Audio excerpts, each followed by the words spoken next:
అటవీ భూములను మాజీ మంత్రి వైసీపీ నేత పెద్దిరెడ్డి రామచంద్రారెడ్డి ఆక్రమించుకున్నారనే ఆరోపణలపై టీడీపీ మాజీ చైర్మన్ వైసీపీ నేత భూమన కరుణాకర్ రెడ్డి స్పందించారు.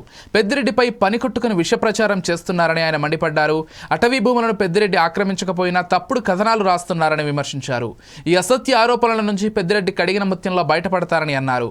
ప్రజలకు ఇచ్చిన హామీలను నెరవేర్చకుండా కూటమి నేతలు తమపై విషం చిమ్ముతున్నారని విమర్శించారు.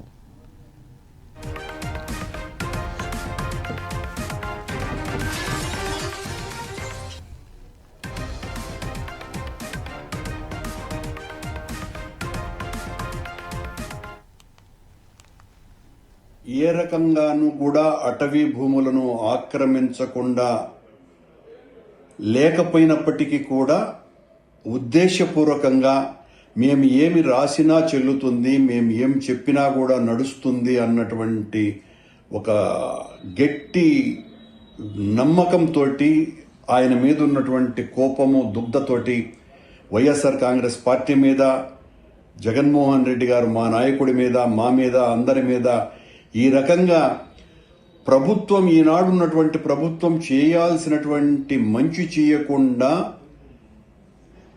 ఇలా వైఎస్ఆర్ కాంగ్రెస్ పార్టీ పాలన అంతా కూడా అరాచకమే జరిగింది అని ఇంకా ప్రజల్ని నమ్మించాలా అనేటువంటి ప్రచారంలో భాగంగానే ఈ రకంగా రామచంద్రారెడ్డి గారి మీద ఆ విషం చిమ్మింది. రామచంద్రారెడ్డి బేసిక్గానే ఆయన ఈ రకమైనటువంటి అరాచకాలకి, ఆక్రమణలకు పూర్తి వ్యతిరేకమైనటువంటి వ్యక్తి.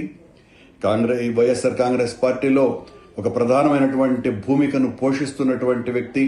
నెరవేర్చకుండా మా మీద విషం చిమ్మి బ్రతకాలని చూస్తే ప్రజలు ఏమాత్రం కూడా హర్షించరు. రామచంద్రారెడ్డి గారు ఆ కడిగిన ముత్యంలాగా మీరు ఏ రకమైనటువంటి విచారణ చేసుకున్నా కూడా ఆయన బయటికి వస్తాడు. నిన్న ఆయన ఛాలెంజ్ కూడా చేసినారు, నేను ఏ తప్పు చేయలేదని.